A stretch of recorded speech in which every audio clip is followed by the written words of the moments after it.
자, 안녕하세요, 중대원들. 오늘은 기업은행 자소서 문항분석으로 여러분들을 찾아뵙겠습니다. 자, 제가 너무 자소서 문항분석을 못 올렸죠. 아무튼 금융권이 뜬 만큼 이제 앞으로 적어도 금융권만큼은 제가 꼼꼼히 해드릴 테니까 잘 보시고 같이 한번 함께 한다는 생각으로 하면 좋을 것 같습니다. 자, 먼저 기업은행, 제가 여러분들한테 처음부터 메시지를 좀 주고 싶은 거는 포기하지 말자. TO가 어떻게 됐던 간에 지금 우리가 현 상황에서 해야 되는 것은 분명히 맞잖아요. 그래서 미리 내가 추측해서 이게 될 건지 안 될 건지 그렇게 생각하는 것보다 여러분들 그러면서 다 쓸 거잖아요. 그러면 마음 편하게 일단 내가 할 수 있는 것들을 집중해 보면서 저하고 같이 하나씩 해보시면 될 것 같습니다. 자, 먼저 기업은행 자소서 작성 전에 참고하시면 좋은 세 가지를 제가 갖고 왔어요. 첫 번째, 반드시 금융권에 올인한 사람들이라면 면접을 염두한 자소서를 지금 작성해야 된다고 말씀드립니다. 자, 우리가 지금 힘든 것들은 어느 기업 하나에 내가 열과성을 다해서 자소서를 작성한다면 굉장히 힘들어요. 하지만 적어도 금융권 취업을 희망하는 학생들은 면접을 염두한 자소서를 써야 되고요. 그 염두한다는 것은 결국 면접에서는 나의 이야기를 다 귀담아 주지 않는다는 거죠. 그래서 내가 정리하고 내가 핵심적인 내용을 미리 발굴해서 그 내용을 중점으로 여러분들이 자소서를 작성해 주면 되고요. 밑에서 이제 차근차근 얘기하겠지만 지금 금융권 자소서 같은 경우는 쉽지가 않아요. 본인의 생각이 없으면요 무너질 수 있습니다. 그래서 면접을 염두한 자소서는 나만의 생각, 나만의 아이디어 이런 것들을 여러분들이 꾸준하게 생각하시는 게 굉장히 좋습니다. 자, 두 번째, 합불 결과를 신경 쓰기보다 현재 과정에 충실하라고 기본적인 얘기를 드릴게요. 이 말은 뭐냐? 아까도 말씀드렸지만 TO를 미리 결정해 놓고 쓰는 자소서는 우울해질 수밖에 없어요. 어느 누구도 지금 자소서를 쓰면서 내가 합격한다고 생각하는 사람들은 그렇게 많지는 않죠. 왜? TO가 너무 적기 때문에.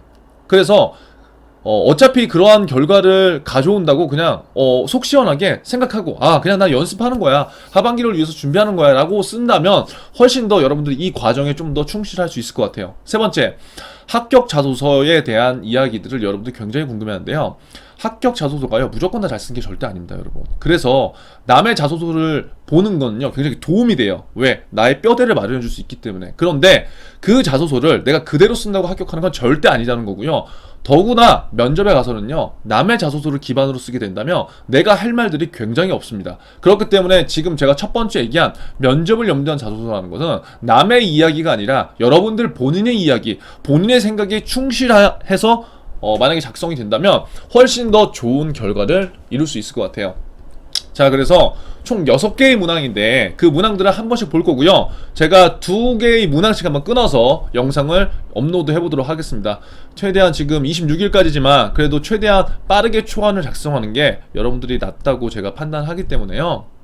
최대한 빨리 제가 업로드를 해볼 생각입니다. 첫 번째, 직무 관련 기술서예요. 기술서. 제가 이야기하는 게 무조건 여러분 정답은 아니에요. 하지만 어떤 일정의 툴이라던가 지금 너무나 어려운 분들한테는 일종의 그냥 가이드를 드리는 거고요. 제 생각을 말씀드린 건 그냥 어디까지나 제 생각이기 때문에요. 그걸 꼭 참고해 주세요. 그러니까 제 말이 무조건 맞다고 생각하고 그걸 그대로 카피하면요 여러분들한테 남는 게 없다는 거예요. 하지만 제가 이런저런 사례를 말씀드리면 그럼 나한테 적용될 수 있는 부분이 무엇인지 그런 것들을 고민하면서 써보시기 바랍니다. 자, 먼저 직무 관련 기술서죠. 직무 관련 기술서에서도 이게 지금 2400바이트니까 여기 나와 있죠. 직무 관련 교육, 경험사항. 지금 여러분들이 작성하는 직무가 금융 일반이 있고 이제 뭐 글로벌이 있고 그다음에 디지털, 그다음에 지역 인재, 뭐 금융 전문 이렇게 있는데 대부분은 금융 일반인과 지역 할당으로 쓰겠죠. 그지만 뭐 디지털로 쓰는 친구도 있겠고 그와 관련된 교육을 들었거나 경험사항이 있는 거를 풀어주시는 거예요. 그래서 제가 직무 관련 기술서로 이제 약간 포인트를 드리면 너무 여러분 대단한 것을 작성하려고 하지 마세요. 그러니까 직무 관련 교육이라고 해서 물론 연관성이 있는 것들은 작성하면 좋지만 너무 막 큰 것만 생각하지 말고요. 여러분들 경험과 첫 번째 직무를 매칭시킬 수 있는 소재들을 한번 카테고리들을 쭉 나열해 본 다음에 이 직무 기술서를 쓰는 게 좋다고 생각이 됩니다. 자, 그러면 제가 여기 두 가지로 나눠봤어요. 왜냐? 경험이 나름대로 직무 관련된 경험이 있는 사람들도 있고요, 없는 사람들도 있잖아요. 자, 경험이 많은 사람은요 내용을 풀어서 작성하는 것보다 개조식으로 저는 작성하라고 저는 추천드려요. 왜냐면 이게 경력직 기술 그 직무 기술서도 이러한 식으로 작성을 하거든요. 그러니까 이게 무슨 말이냐면 저희가 자소서를 쓸 때 뭐 저는 어쩌고저쩌고 막 이렇게 막 써. 쉼이 없이 우리 자소서 쓸 때 막 이렇게 글자 채워서 쓰잖아요. 그러니까 이렇게 쓰면 눈에도 안 들어와. 근데 경험이 많은 사람들이 이렇게 쓰면은 글자 수는 채워주지만 한눈에 들어오기가 어렵다고요. 그럼 경험이 많은 사람들 뭐냐? 개조식으로 요약을 해줘서 읽는 사람이 편하게 느끼는 거예요. 예를 들어서 내가 관련된 직무 관련 교육과 뭐 이런 경험이 있어. 그럼 예를 들어서 그게 첫 번째가 뭐고 두 번째가 뭔지 딱딱 명확하게 나타내주고, 자 관련된 거 보세요. 만약 금융 일반이나 영업으로 지원하는 일반으로 지원하는 친구들이 있는데, 만약에 내가 영업 역량을 강조하고 싶다. 그러면 나의 어떤 영업 경험, 첫 번째는 이러한 사례, 두 번째는 이러한 사례, 뭐 또 세 번째는 이러한 사례, 이렇게 쭉쭉 나올 수도 있죠. 그쵸? 그리고 디지털 관련된 나의 경험은 이거.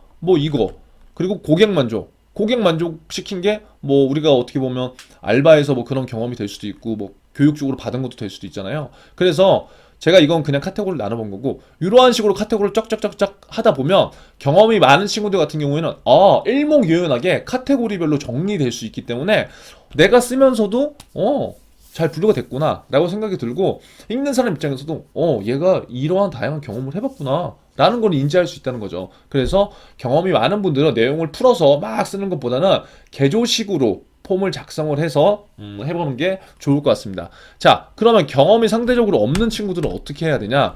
경험이 없는 친구들은 이러한 카테고리를 나눴을 때 문제가 뭐냐? 쓸말이 없죠. 쓸말이 없죠. 그래서 어떻게 돼요? 이렇게 쓰면 쓸말이 없잖아요. 그러면 어떻게 해야 되냐면, 개조식보다는요 최대한 포장을 해서 나열해요. 경험이 있는 사람들은 제가 나열을 하면 오히려 더 뒤죽박죽 된다고 했고, 경험이 없는 친구들은 나열을 하는 거예요. 근데 나열을 하는데 포장을 잘해야 된다는 거죠. 이쁘게. 그리고 두 번째 주의해야 될 사항은, 없다고 해서 빈칸을 너무 많이 띄워놓으면 안 돼요. 어떻게 보면 이게 기업 입장에서는 굉장히 성의 없는 그런 생각이 들 수 있는 거잖아요. 그래서 이러한 부분들을 고려하셔서 직무 관련 기술서를 작성해 주시면 될 것 같아요. 자, 2번으로 넘어갈게요. 2번은 제가 어떠한 문항보다 항상 강조하지만 제일 중요하다고 하는 문항이에요. 뭐냐? 지원 동기와 적합한 인재라고 생각하는 이유는 무엇이냐라고 물었고, 이를 바탕으로 입행 후 이루고 싶은 목표가 뭐냐고도 물었어요. 자, 그래서 가장 중요한 문항이면서 매번 강조하는 문항인데, 이 세 가지 키워드를 한번 보세요. 자, 요 세 가지 키워드가 먼저 들어가야 되는 거예요. 우리는 그런데 자소서를 작성할 때 우리 스스로를 막 뭔가 어필하고 보여주려고만 대부분 하기 때문에 어떻게 되냐면, 이 물음에 답을 못 하고요, 자꾸 나의 경험만 쭉 나열해요. 그러니까 경험을 나열하고 내가 이렇게 잘하는 사람이라는 걸 보여주는 건 굉장히 좋은데, 먼저 묻는 말에 답을 하고 나서 여러분들 남은 칸이 있을 때 그것들을 써야 되는 거예요. 네가 왜 지원했니? 라고 물어보는데 자꾸 엉뚱한 소리를 써. 나는 자격증이 있어요. 이건 말이 안 맞잖아요. 자, 그래서 이 세 가지를 여러분들 고민을 해봐야 되고요. 제가 한번 쉽게 갖고 와봤어요. 지원 동기는요, 크게 보면은 이제 이렇게 나눌 수가 있어요. 나만의 이유가 있을 거고요. 그렇죠. 지원 동료 선별할 때 뭐 나만의 이유는 뭐 이런 게 있겠죠. 뭐 예전부터 제가 밑에도 썼지만 나만의 어떠한 이유가 있을 거잖아요. 그러한 식으로 해서 나의 지원 동기를 작성하는 방법이 있어요. 근데 어떠한 친구들은 이러한 게 굉장히 강력한 지원 동기가 될 수도 있지만, 또 어떠한 사람한테는 그냥 누구나가 쓸 수 있는 그런 지원 동기가 될 수 있다는 거죠. 하지만 방법은 이렇게 쓸 수 있다. 두 번째, 내가 이 기업은행에서 이루고자 하는 목표와 비전을 바탕으로 한 지원 동기를 작성할 수도 있다는 겁니다. 왜냐, 이거잖아요. 내가 진짜 순수해서 저는 이래서 지원을 했어요 라고 얘기를 할 수도 있지만, 저는요 기업은행에서 뭐를 꼭 해보고 싶어요. 해보고 싶어. 아니, 해보고 싶어서 지원하면 안 돼요? 그것도 지원 동기죠. 그쵸? 그리고 나의 비전은 이렇기 때문에 내가 그것들을 달성하는데 기업은행에 꼭 입행을 해야 된다. 그렇게 지원 동기를 작성하는 방법도 있다는 거예요. 이해되시죠? 그 다음 세 번째, 회사와 직무의 이슈로서 나의 지원 동기를 만들 수 있다는 거죠. 제가 계속 강조하지만 매식경을 꾸준히 본 친구들은 그 연계점을 이제 찾는 연습들을 어느 정도 이제 본인 스스로 할 수 있을 거예요. 그래서 정말 지원 동기를 쓰기가 굉장히 힘들잖아요. 그럼 이 세 가지 카테고리 중에서 내가 지금 가장 빠르게 작성할 수 있는 방법이 뭔가를 고민하세요. 뭔가를 고민하시고 그것들을 빨리 찾아서 하면 좋겠죠. 나만의 이유는 사실 없기 때문에 제가 봤을 때 이 두 가지 카테고리 안에서 여러분들이 지원 동기를 찾아보면 좋을 것 같아요. 자, 근데 지원 동기를 작성할 때 피해야 되는 나만의 이유. 제가 여기 사례를 들어놨어요. 뭐 이런 거죠. 아, 저는요, 어렸을 적부터요, 와, 무조건 기업은행이 좋았어요. 막 이런 거. 그리고 부모님들이요, 은행원이어서 그런 영향들을 받았어요. 그러니까 이런 게, 물론 이 이유가 나만의 이유고, 진짜 진실되고 남한테 보여주면 상관이 없는데, 대부분 많은 학생들이 이런 이유를 그냥 맹목적으로만 던져놓기 때문에 근거가 별로 없어요. 그래서 제가 피해라고 하는 거예요. 이렇게 써도 합격하는 학생들이 있습니다, 여러분. 근데 대부분은 그렇게 안 돼요. 세 번째, 어떤 게 있냐면, 기업은행 가고 싶다고 하고, 은행원을 한번 만나봤는데 그 은행이 너무 친절했다. 아, 그래서 나는 그 은행원을 보면서 난 꼭 기업은행 가고 싶다고 기도했다. 물론 진짜 그런 케이스도 있죠. 근데 약간 신뢰성이 떨어지죠. 그래서 이런 거. 그다음 맹목적 추정. 저는 기업은행이 아니면 안 된다. 막 이런 것도 있잖아요. 그러니까 나만의 이유가 진짜 나 혼자만의 이유가 돼서는 안 돼요. 그 이유가 상대방한테도 어느 정도 설득력이 있는 나만의 이유라면 상관이 없지만 그냥 이러한 것들은 제가 봤을 때 약간은 피하면 좋지 않을까 싶어서 넣어놨고요. 두 번째, 제가 아까 여기 써놨죠. 목표 비전으로 지원 동기를 찾는 방법. 그러니까 이런 것들 뭐냐면 제가 항상 강조하지만 여러분들이 지금 은행 업무에 대해서 목표와 비전을 많이 가질 수가 없어요. 왜냐? 하는 일을 제대로 모르기 때문에. 근데 하는 일을 그리고 안다고 하더라도 포장하는 지금 방법이 우리가 서툴 수밖에 없거든요. 그럴 때 좋은 방법은 뭐냐면 단시간 내에 할 수 있는 방법 중 요런 걸 찾는 거예요. 기업은행의 조직도를 한번 보세요. 조직도. 그럼 기업은행의 조직도를 보면은 많은 부서들이 있어요, 여러분. 여러분이 생각하는 것보다 수많은 부서들이 있어요. 그러면 그 목표에 부서가 나와 있으면 부서에서 어떤 역할을 하겠죠. 그렇죠? 그럼 그 역할에 대해서 여러분들이 관심을 가질 수도 있고요. 그래서 조직도를 보고서 나의 목표와 비전을 찾는 방법이 있습니다. 한번 찾아보세요. 두 번째, 지원 분야에 대한 비전이 있어요. 그러니까 첫 번째는 제가 기업 은행의 조직도를 보고 조직의 로열티를 강조한 목표를 찾는 방법이 있고요. 두 번째는 지원 분야. 여러분들이 금융 일반으로 지원하든 지역인지로 지원하든 디지털로 지원하든 뭐 글로벌 금융 전문 이것 중에 직무 관련된 지원 비전이 있을 수 있다는 거죠. 그럼 그것들을 찾아서 나의 지원 동기로 녹이는 것도 하나의 방법이 될 수 있다는 겁니다. 예를 들어서 이런 거예요. 나는요, 이 직무에서요, 이런 걸 꼭 해보고 싶어요. 그래서 지원했어요. 말 안 되나요? 요것보다는 말이 되잖아요. 그쵸? 그리고요, 뭐 이런 거. 저는요, 나는 현재 이러한 산업을, 이러한 산업이 있는데, 그러한 산업에 관심이 많이 갖고, 뭐 이러한 점을 이렇게 개선해서, 이러한 성과를 내가 꼭 내고 싶어서 지원했다. 이거 말이 안 되나요? 이것도 말이 될 수 있잖아요. 그쵸? 그리고 예를 들어서 또 뭐 현재 아이언뱅크 앱을 내가 봤더니 나는 기업은행이 뭐 이러이러한 이유로 굉장히 좋고 성장 가능성도 있고 나의 어떠한 면도 여기에 부합해서 좋다고 생각되는데 현재 모바일이 강조되고 있는 시점에서 아이언뱅크 앱을 내가 주구장창 뭐 몇 개월 동안 이렇게 분석해본 결과 뭐 이렇더라. 근데 이런 것들이 어떻게 얼마나 사용이 되고 사용 유저를 어떻게 하면 조금 더 늘려서 좀 더 많은 사람들한테 기업은행을 알리고 많은 친서민들한테 그리고 중소기업한테 나는 어떻게 이런 것들을 전파하고 알리고 싶어서 지원했다 라고 그냥 우리가 얘기를 할 수도 있는 거죠. 그래서 제가 지금 이 예시를 들은 거는 조금 그냥 쉽게 그냥 예시를 든 거고 이러한 방법으로도 우리가 지원 동기를 뽑을 수 있다는 거예요. 이해되시죠? 그리고 세 번째 제가 얘기한 회사와 직무 이슈 이걸로도 지원 동기를 만들 수 있는데 회사와 직무 이슈로 지원 동기를 찾는 방법은요. 이건 정말 시간 없는 분들이나 진짜 방법을 모르는 분들이 이렇게 해보라고요. 최근 6개월치를요, 기업은행 이슈 정리를 해보세요. 6개월치에서 1년 정도. 기업은행 관련된 내용만 쫙 나오게. 그러면 어떻게 되냐면요. 이건 제가 예전에 합격한 현직자 친구들한테 제가 많이 가르쳐주고 같이 연습했던 방법이에요. 그러면 여러분들이 아무리 관심이 없어도 6개월치라든가 1년치에 대한 그 기업 정보를 서치를 하면은, 대략적으로 이 은행이 이러한 방향으로 가려고 하는구나. 금융 영업 쪽에서는 어떻게 가려고 하는구나. 경기권 인재, 그 다음에 부산 지역 인재, 우리 시장의 특수성을 이해해서 기업은행이 지금 어떻게 하고 있구나. 이런 걸 알 수 있고, 디지털로는 어떠한 방향으로 갈 수 있구나. 이런 걸 다 알 수가 있다고요. 이해되시죠? 그럼 기업은행이 이슈를 정리해서 그 이슈를 통한 지원 동기를 작성하는 것도 한 가지 방법이라는 거예요. 그리고 이러한 정보를 찾으면서 연관을 시키는 거죠. 내가 지원하는 직무 여기에 연관을 시키는 거. 그래서 제가 매번 은행 관련된 그 기업 분석 자료를 이제 배포할 때 제가 항상 카테고리별로 해주는 이유가 뭐냐면 조금이라도 여러분들이 쉽고 빠르게 지원 동기를 매칭을 시켜보라는 거예요. 왜냐면 맹목적인 이유 자체가 지금 나만의 이유 자체가 설득력이 없기 때문에 2번이나 3번 쪽으로 가보는 게 우리가 훨씬 더 나올 수 있다는 거죠. 나중에 면접을 위해서도. 그렇기 때문에 여러분들이 이러한 것들을 좀 고민하셔갖고 자소서를 한번 작성해 보시면 좋고요.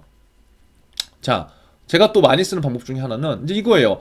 금융 일반으로 나왔지만 금융 일반에서 여러분들의 세부 직무를 나누는 것도 한 가지 방법이라는 거예요. 금융 일반이 그냥 뭉뚱그려지만 개인으로 갈지 기업으로 갈지 뭐 PB 직무를 좋을지 이거에 따라서 관심이 있는 사람들이 다 다를 거 아니에요. 어떠한 사람들은 나는 기업금융 업무 가고 싶어. 어떠한 사람은 개인이 하고 싶어. 어떠한 사람은 PB 가고 싶어. 그쵸? 근데 금융 일반이라고 해서 뭉뚱그린 그런 지원 동기를 쓰는 것도 좋지만 이왕이면은 여기에서 디테일하게 세부 직무를 나눠서 그것에 관련된 이야기를 하는 것도 하나의 방법이라는 겁니다. 그렇기 때문에 뭐 이렇게 해서 떨어졌다 저렇게 해서 붙었다 그런 것들은 여러분 다 케바케이기 때문에 너무 그런 것들에 대해서 믿지도 마시고 그런 것을 막 따라가려고도 하지 마세요. 제가 이렇게 지원 동기를 찾는 방법 그리고 입행 후 이루고 싶은 목표를 정리해드린 이유는 이러한 방법으로 조금 더 쉽게 여러분들이 효율적으로 찾고 여러분만의 이야기를 해보라는 거예요. 그래서 지원 동기 관련된 이야기를 이렇게 저는 좀 해보시면 좋겠고 자, 여기 제가 써놨지만 지원 동기와 입행 후 포부는요 여러분들 비전이에요. 비전. 그래서 저는 이것들이 굉장히 중요하다고 얘기를 하는 거고요. 정말 기업은행에 가고 싶은 사람들은요 지금 집중해야 됩니다. 면접 때요 이 문항이 여러분을 차별화시키는 굉장히 중요한 문항이 될 거예요. 여기에 제가 빼먹었는데 자, 적합한 인재도 우리가 얘기를 할 수 있잖아. 적합한 인재. 네가 그러면 네가 왜 적합해? 그쵸? 그러면 여러분들이 적합한 이유를 찾아야 되겠죠. 나는 여기서 보면은 지원 동기와 적합한 인재라고 생각하는 이유라고 했잖아요. 그럼 내가 적합한 이유, 나 영업 잘해. 나 모바일 관심 있어. 뭐 예를 들어서 나 금융 지식 뛰어나. 뭐 예를 들어서 이런 게 이제 여기 지금 다음 분야에 나오는 이 역량에 대한 얘기일 수도 있잖아요. 예를 들어서 그럼 내가 적합한 이유들을 이거 칸을 보니까는 글자 수를 보니까 2,000바이 다 천재잖아요. 그러면 몇 가지 많이를 못 쓴다고요. 그럼 이 적합한 인재라는 게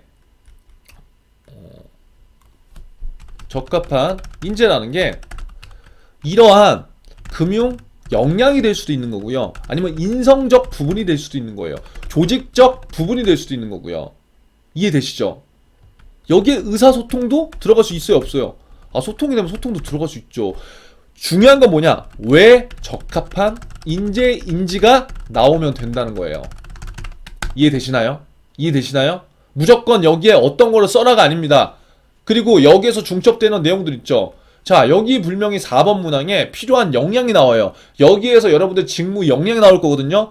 근데 여기에서도 보면은 직무 역량을 써도 되고 직무 역량이 아닌 다른 것들을 써도 되는데 제가 추천하는 거는 뒤에 직무 역량이 나오기 때문에 여러분들이 뭐 인성적이나 조직적 다른 부분을 쓰는 것도 저는 괜찮다고 생각해요. 가장 중요한 건 네가 왜 적합해? 라는 물음에 정확한 대답을 할 수 있으면은 제가 봤을 땐 전혀 상관이 없다는 겁니다. 그리고 마지막으로 입행 후 포부 나왔잖아요.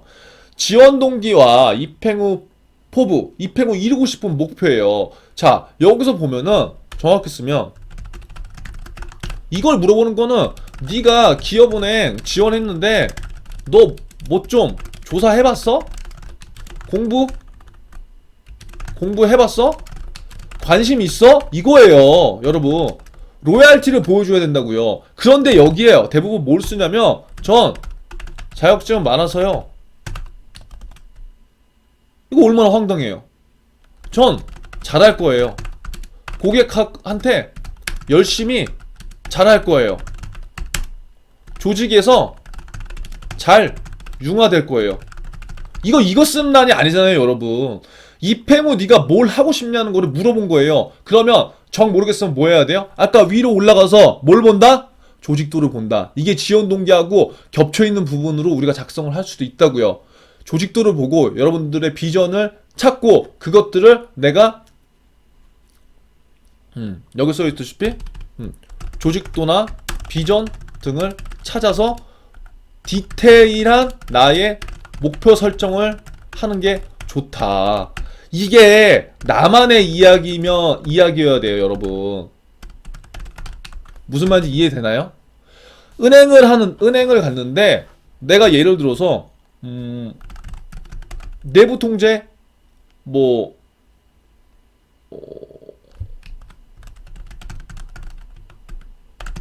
내부 통제 부서장이 되고 싶다. 이러한 목표를 세울 수도 있잖아요. 예를 들면. 그러면 예를 들어서 왜 네가 내부 통제 부서장이 되고 싶은지에 대한 이유가 충족이 되면은 이것만 내가 설명이 잘 된다면 전혀 문제 될 게 없죠. 은행에 가는데 왜 내부 통제야? 저는요 은행에서요 지금 현재 상황을 보니까요 금융 환경에서 무엇보다 중요한 건 윤리적이고 도덕적으로 그 금융기관이 으로서 역할을 하는 게 무엇보다 중요하다고 생각이 된다. 그런데 현재 많은 이슈들이 있기 때문에 친서민적인 금융기관 그리고 기업은행이 추구하는 이러한 어떠한 방향성에서 무엇보다 고객들에게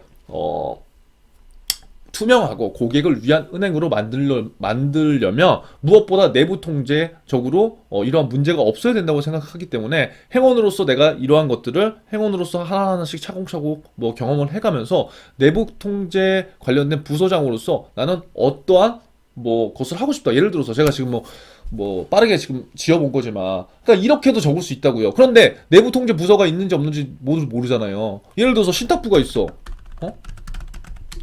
그러면 신탁부도 있는데 신탁부가 있는 거를 모르는 사람들이 많다니까요. 그쵸? 그러니까 이팽우 포부가 되게 두리뭉실하게 나오는 거예요. 그래서 제가 얘기하는 건 조직도를 참고해보라는 거예요. 그럼 내가 쓸 말이 조금이라도 나올 수 있기 때문에. 이해되나요? 이팽우 이루고 싶은 목표는요, 여러분들 지금 현장 가서 영업 잘하겠다, 이거 쓰라는 게 아니에요. 네가 비전을 왜 기업은행에서 뭘 하고 싶니? 향후 10년, 15년 그 데드라인은 중요하지 않습니다. 하지만 그 비전이 있는 학생들 같은 경우에는 뭐예요? 그것들을 이루기 위해서 이 친구가 이것들을 이루기 위해서 지금부터 어떻게 열심히 할 것 같네라는 것을 우리가 추측을 할 수가 있어요. 그런데 그냥 나는 영업 현장 가서 영업 잘하겠다, 이거를 쓰는 것보다는 좀 더 먼 미래를 보고 그것들을 위해서 단계별로 내가 어떻게 하고 싶다라는 것을 얘기하는 게 훨씬 더 좋겠죠. 그래서 여러분들이 많이 물어보는 게 그러면 10년 잡아야 돼요? 아니면 5년 잡아야 돼요? 이거 중요하지 않다니까요. 이거 중요하지 않아요. 근데 제가 봤을 땐 한 10년 이상의 여러분들의 미래를 보고 잡는 게 좋지 않을까 싶어요. 10년이 아니라 20년도 상관없죠. 왜? 내가 최종적으로 하고 싶은 게 현재 내가 알고 있는 수준이 10년 정도 되는 직급과 직무의 정보라면 10년을 쓰는 거고, 내가 진짜 큰 포부를 갖고 있고 내가 거시경제나 이런 것들에 대한 관심이 있으면 20년 되는 이야기와 포지션의 내용들을 써도 된다는 거예요. 그리고 그것들을 어떻게 실행할지를 여기에 조금은 디테일하게 나타내면 좋다. 이해되시죠? 그래서 여기까지 일단 제가 확인해 보고요.